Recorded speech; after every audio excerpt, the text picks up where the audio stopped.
Meus melhores cumprimentos a todos aqueles que participam mais uma vez desse nosso encontro semanal, Claves Notariais e Registrais. As nossas claves, série que já vem de há bastante tempo, tem o apoio da Academia Paranaense de Direito Notarial e Registral. Eu aproveito para cumprimentar os confrades e confreiras dessa nossa academia, bem como o apoio importantíssimo da Norégia Paranaense. Eu cumprimento o novo presidente dessa entidade do Paraná, Dr. Matheus Vido da Silva, bem como quero estender esses cumprimentos à doutora Mariana Podzenato Martins, que foi a presidente anterior, e também a professora Mônica Dallavecchia, que a antecedeu, porque ambas tiveram um papel relevantíssimo para o que hoje se considera protagonismo da doutrina paranaense em matéria de direito notarial e registral.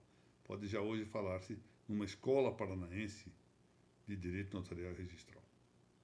Bom, como vimos na exposição anterior, nós estamos tratando aqui das fontes do direito notarial e registral, e encerrando o ponto relativo ao costume, e aqui vendo particularmente o costume notarial, foi de importância imensa, dificilmente nós podemos exagerar a propósito, a Summa Tostius Artis Notariae, escrita por Rolandino Passadieri, que nessa obra reuniu centenas de fórmulas experienciadas em sua tarefa de tabelião de notas. Ele foi notário em Bolonha, e a essas fórmulas agregou uma doutrina muito consistente.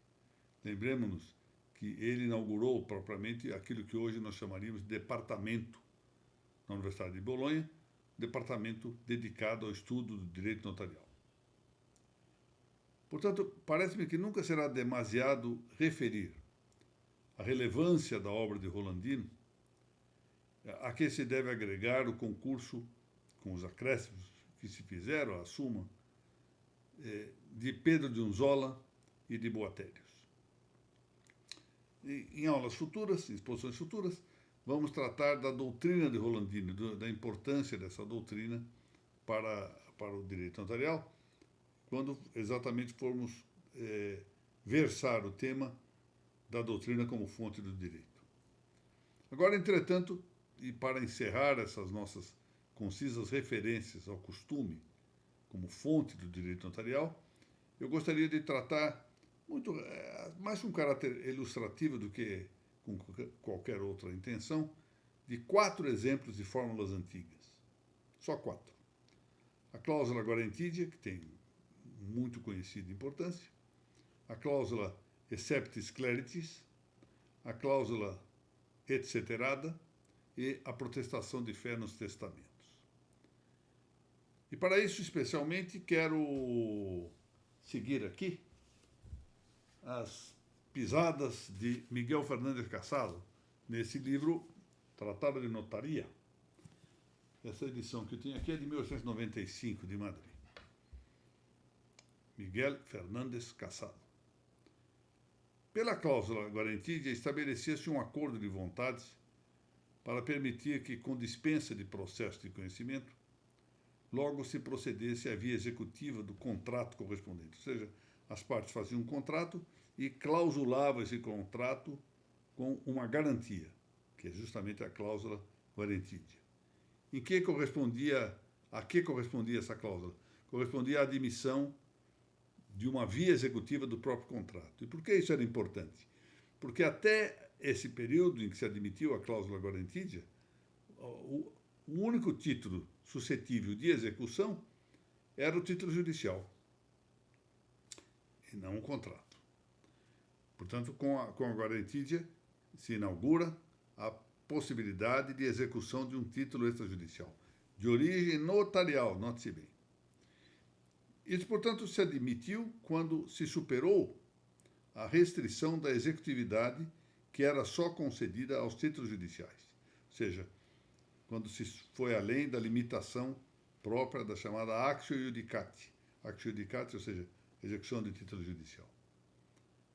Não se permitia, pois mais que a execução propiciada a res judicata, ou seja, a coisa julgada. Só a coisa julgada era suscetível de execução, não os títulos judiciais. Com o advento da autorização do poder público para que se contratasse a cláusula guarentidia, então os pactos entre particulares poderiam já executar-se sem necessário processo judicial anterior. O texto da fórmula guarentidia revelava, testemunhava isso, porque o ajuste dizia claramente que aquilo era como se fosse uma sentença passada com autoridade de coisa julgada, uma sentença consentida e uma sentença não apelada, portanto, equivalia à coisa julgada. Note-se que, agora tendo uma visão retrospectiva, quer dizer, passando da doutrina atual para a categoria da doutrina atual, para entender um fenômeno muito antigo, que essa cláusula guarentidia representou, historicamente, a seu tempo, uma desjudicialização de algo que se chamava preceptum de solvendo. Quer dizer, de início, só a coisa julgada era executável, em seguida passou a admitir-se a execução de um outro título judicial que não dependia da coisa julgada, que era esse preceptum de solvendo. Na verdade, é um mandado expedido pelo pretor. Primeiro, portanto, só se admitia a execução de sentenças judiciais proferidas por magistrados, chamados judices ordinarii. Depois, em seguida, passou a admitir-se que o pretor elaborasse uma sentença que não dependia de uma sentença posterior dos magistrados. Essa sentença também foi julgada desnecessária e o pretor passou a expedir diretamente um mandado, passível, pois, de execução pronta. Esse mandado era chamado de preceptum de solvendo.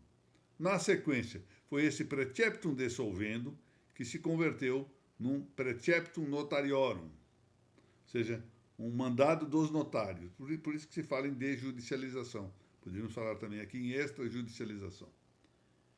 E isso é o representado aqui pela cláusula guarentidia. Isso é uma cláusula que permitia isso, contratualmente. E cláusula admitida, é claro, pela lei. Essa palavra guarentidia é uma palavra italiana, significando garantia, asseguração, solidez. Né? Essa é a sua acepção ordinária. A segunda cláusula de que devemos tratar é a cláusula exceptis cleritis. Essa cláusula interessante era inteiramente redigida em latim, pois com o tempo ela passou a ser redigida um tantinho em castelhano, porque a origem dela é a cidade de Valência, na Espanha, ali no Mediterrâneo. E o que dizia, em que consistia essa cláusula exceptis cleritis? Era uma proibição de os clérigos adquirirem bens imóveis. Os clérigos não podiam adquirir bens imóveis. E por isso se lançava a cláusula exceptis cleritis, para que ninguém pudesse alienar bens imóveis, portanto, fundos, aos clérigos, aos religiosos também, extensivamente. Cláusula exceptis cleritis. Uma outra cláusula muito interessante, aliás, era uma série de cláusulas assim, eram chamadas etceteradas. Que essas cláusulas etceteradas eram lançadas, na verdade, para uma economia de tempo, de esforços e de gastos. Elas consistiam exatamente em lançar um etc., como nós temos em português também, não é? No documento notarial. De maneira que, com esse lançamento, o que se tratava de evitar era a repetição de textos comuns a muitas escrituras. Como esses textos se repetiam em várias escrituras, então, a partir daí se colocava etc., já se sabia o que estava incluído, o que era comum nas escrituras. Por isso, essa cláusula, ou várias cláusulas, porque isso podia variar de um contrato para outro, eram chamadas de cláusulas etceteradas, que vem da palavra, da expressão latina etc., ou et cetera, em latim. Por fim, a última cláusula que eu queria referir aqui é a chamada cláusula de protestação de fé. Na verdade, em rigor, uma cláusula de protestação de fé católica. Era um costume nas Espanhas que se lançava no início dos testamentos. Então, ali o testador invocava sempre o mistério da Santíssima Trindade e, às vezes, proferia algumas outras confissões da fé católica. Então, referindo-se, por exemplo, a Nossa Senhora, referindo-se eventualmente aos anjos, aos santos, etc., à igreja. E isso representava, de um lado, os templos da cristandade, né?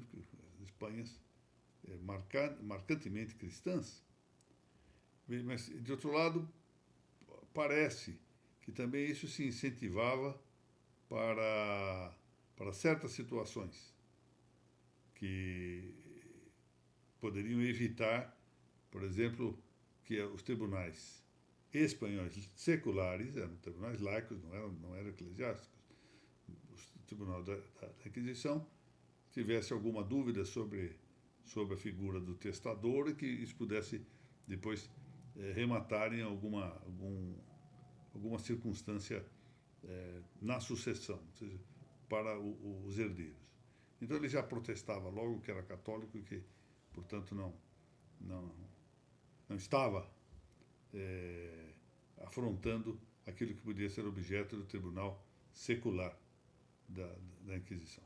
Mas, na verdade, com o tempo, não era mais essa a razão de ser, se estendeu, se transformou isso numa prática mais ou menos comum naquele tempo das Espanhas.